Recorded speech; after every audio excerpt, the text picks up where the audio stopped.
Hi అండి. మొన్న ఊరికెళ్ళాను కదండీ! ఊర్లో ఉన్నప్పుడు అమ్మ వాళ్ళ దగ్గర అనమాట మార్నింగ్. అప్పుడు బాగా చలుండే సంక్రాంతి టైంలో. ఎప్పటివి ఎప్పుడు పెడుతున్నాం అనుకోవచ్చు. కొంచెం అడ్జస్ట్ అవ్వండి. హెల్త్ బాలేక మధ్యలో మళ్ళీ వీడియో స్టాప్ చేయాల్సొచ్చింది. అనుకోకుండా బ్రేక్ పడుతుంది.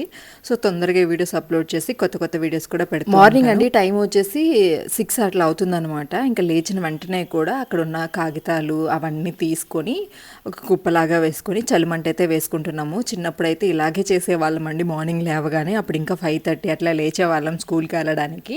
ఇంకా లేచిన వెంటనే ఆ చలికి తట్టుకోలేక ఇంకా చలిమంట వేసుకొని 7 ఆ టైం వరకు చలిమంట దగ్గరే కూర్చొని దాని తర్వాత రెడీ అయ్యేవాళ్ళం అనమాట స్కూల్‌కెళ్ళి. చాలా ఇయర్స్ తర్వాత మళ్ళీ ఆ మెమరీస్ అయితే గుర్తొచ్చాయి. ఇంకా అక్కడున్న చెట్ల ఆకులు ఇవన్నీ తీసుకొచ్చాము. అప్పట్లో ఏంటంటే తాటి మట్టలు అవన్నీ తెచ్చి పెట్టుకునేవాళ్ళం అనమాట. చలికాలం వస్తే చలిమంట వేసుకుందాము అని చెప్పేసి. చాలా బాగా అనిపించింది. మీలో ఎంతమందికి చిన్నప్పుడు ఇలాంటి ఎక్స్పీరియన్స్ ఉంది అనేది మీరు కూడా షేర్ చేసుకోండి. సో, ఈరోజు మార్నింగ్ అయితే ఇలా స్టార్ట్ అయిందండి చలిమంటతో. చాలా పాజిటివ్‌గా అనిపించింది.